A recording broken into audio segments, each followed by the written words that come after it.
Selamat pagi sahabat Rehat, berjumpa lagi dengan Renungan Harian Gereja Toraja hari ini, Rabu 3 November 2021. Sebelum kita melakukan aktivitas kita hari ini, mari kita bersama-sama merenungkan firman Tuhan yang terambil dari Rut 1 ayat yang pertama sampai ayat yang ke-17. Mari kita mengawalinya dengan doa. Mari kita berdoa. Tuhan Allah Bapa dalam kerajaan surga, kami terus mengucap syukur untuk anugerah demi anugerah yang Tuhan limpahkan kepada hidup kami. Sama ketika pagi hari ini Tuhan memberikan kami hidup yang baru, nafas yang baru. Kami percaya ini adalah semata-mata anugerah dari Tuhan. Dan pada pagi hari ini Tuhan kami bersatu hati untuk merenungkan sebagian kecil dari firman kebenaran-Mu ini. Sekiranya tidak hanya mengisi bagian kognitif kami saja, tetapi betul-betul boleh membantu kami untuk memaknai hidup kami yang benar di hadapan Tuhan. Boleh membantu kami untuk mengerjakan keselamatan yang sudah Tuhan anugerahkan kepada kami. Tuhan yang memimpin kami dari awal, pertengahan, hingga akhirnya. Di dalam nama Tuhan Yesus kami berdoa, haleluya, amin. Pembacaan kita pada hari ini terambil dari Rut 1, Rut yang pertama, ayat yang pertama sampai ayat yang ke-17, yang berbunyi demikian. Rut dan Naomi. Pada zaman para hakim memerintah, ada kelaparan di tanah Israel. Lalu pergilah orang dari Betlehem, Yehuda beserta istrinya dan kedua anaknya laki-laki ke daerah Moab untuk menetap di sana sebagai seorang asing. Nama orang itu ialah Elimelek, nama istrinya Naomi, dan nama kedua anaknya Mahlon dan Kilion. Semuanya orang-orang Efrata dari Betlehem Yehuda. Dan setelah sampai ke daerah Moab, diamlah mereka di sana. Kemudian matilah Elimelek, suami Naomi. Sehingga perempuan itu tertinggal dengan kedua anaknya. Keduanya mengambil perempuan Moab. Yang pertama bernama Orpa dan yang kedua bernama Rut. Dan mereka diam di situ kira-kira 10 tahun lamanya. Lalu mati jugalah keduanya, yakni Mahlon dan Kilion, sehingga perempuan itu kehilangan kedua anaknya dan suaminya. Kemudian berkemaslah ia dengan kedua menantunya dan ia pulang dari daerah Moab. Sebab di daerah Moab ia mendengar bahwa Tuhan telah memperhatikan umatnya dan memberikan makanan kepada mereka. Maka berangkatlah ia dari tempat tinggalnya itu bersama-sama dengan kedua menantunya. Ketika mereka sedang di jalan untuk pulang ke tanah Yehuda, berkatalah Naomi kepada kedua menantunya itu, "Pergilah, pulanglah masing-masing ke rumah ibunya. Tuhan kiranya menunjukkan kasih-Nya kepadamu seperti yang kamu tunjukkan kepada orang-orang yang telah mati itu dan kepadaku. Kiranya atas karunia Tuhan kamu mendapat tempat perlindungan masing-masing di rumah suaminya." Lalu diciumnyalah mereka, tetapi mereka menangis dengan suara keras dan berkata kepadanya, "Tidak, kami ikut dengan engkau pulang kepada bangsamu." Tetapi Naomi berkata, "Pulanglah anak-anakku. Mengapakah kamu turut dengan aku? Bukankah tidak akan ada lagi anak laki-laki yang kulahirkan untuk dijadikan suamimu nanti? Pulanglah anak-anakku, pergilah. Sebab sudah terlalu tua aku untuk bersuami.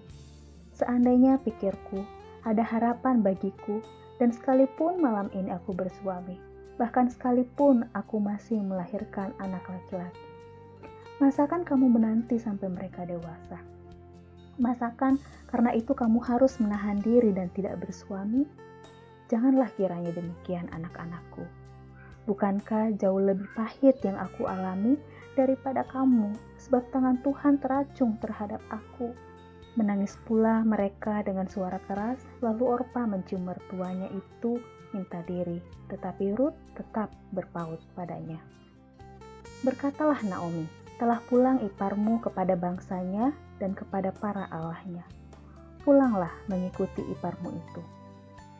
Tetapi kata Rut, "Janganlah desak aku meninggalkan engkau dan pulang dengan tidak mengikuti engkau. Sebab kemana engkau pergi, ke situ jugalah aku pergi. Dan di mana engkau bermalam, di situ jugalah aku bermalam. Bangsamulah bangsaku, dan Allahmulah Allahku." Demikian pembacaan kita pada pagi hari ini.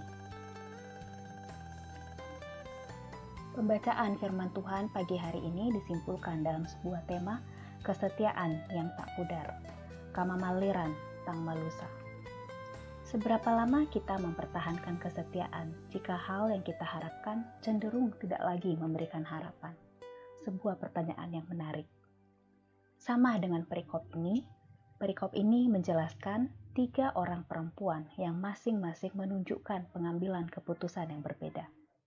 Naomi, Ruth, dan Orpa. Naomi adalah mertua dari Ruth dan Orpa. Ketiga wanita ini telah kehilangan suaminya.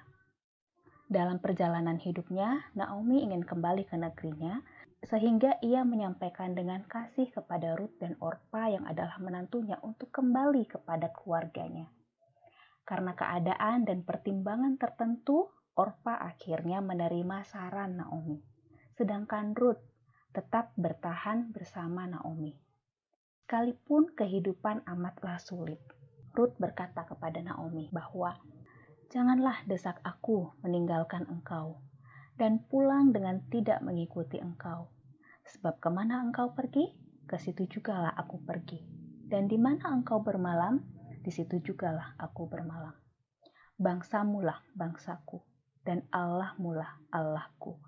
Di mana engkau mati, aku pun mati di sana, dan di sanalah aku dikuburkan. Sikap Ruth tetap menunjukkan kesetiaan sekalipun dalam kesulitan. Belajar dari kisah ini, kita dapat merenungkan bahwa kesetiaan itu amatlah penting.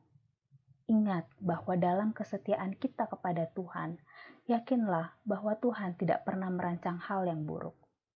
Percayalah bahwa Tuhan bisa bekerja dalam hidup kita dengan caranya, termasuk melalui kepahitan hidup. Ruth telah memberi pelajaran kepada kita bagaimana tetap setia dan bertahan dalam perjuangan kehidupan yang sekalipun terasa begitu sulit. Amin. Mari kita berdoa. Tuhan, kami berterima kasih untuk firman kebenaran yang selalu menerangi dan meneguhkan hati kami untuk terus taat kepada Allah. Kami berdoa di pagi hari ini untuk setiap kami yang memiliki pergumulan hidup yang mungkin sulit untuk kami hadapi. Bahkan pergumulan yang begitu besar dan membatasi kami untuk melihat kasih setia Allah. Tetapi di hadapan Allah, sama seperti Allah membuat Ruth setia kepada Naomi, kiranya kami juga boleh tetap setia kepada Tuhan.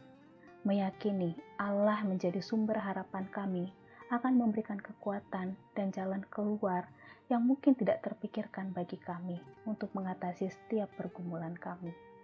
Dan pada akhirnya kami bisa menyadari bahwa pergumulan yang Allah izinkan terjadi adalah media untuk menguatkan iman kami. Dan sekiranya juga boleh menjadi kisah yang memberkati banyak orang. Kami juga memohon ampun untuk setiap kesalahan, baik yang kami sengaja ataupun tidak. Kiranya Roh Kudus melalui komunitas dan support system yang lain terus memberikan kami kepekaan pada hal-hal yang tidak berkenan di hadapan Allah, agar kami boleh menjadi hamba yang tahu diri, menempatkan diri di bawah kaki salib-Mu. Kami juga berdoa untuk keberadaan gereja atau Raja Jemaat Tangerang. Kiranya program-program yang ada, para pemimpin gereja yang terus giat di dalam pelayanan, boleh menjadi mercusuar untuk memberikan petunjuk bagi jemaat yang terus berjalan di jalan keselamatan. Dan kami juga boleh bersama-sama berjuang untuk mengerjakan keselamatan yang Allah telah anugerahkan kepada kami. Kami juga mengucap syukur untuk kondisi pandemik yang saat ini semakin membaik untuk Indonesia. Allah yang bertahta di atas semuanya juga kiranya terus memberkati pemerintah untuk tetap berhikmat di dalam menentukan kebijakan, dan tenaga medis yang menjadi garda terdepan juga kiranya boleh diberikan kekuatan dan kebijaksanaan dalam melayani mereka yang terkonfirmasi positif. Allah Bapa di dalam kerajaan sorga, ini doa dan seru sembahyang kami yang kami bawa di dalam nama Yesus Kristus kami berdoa. Amin. Demikian rehat hari ini, salam sehat, Tuhan Yesus memberkati.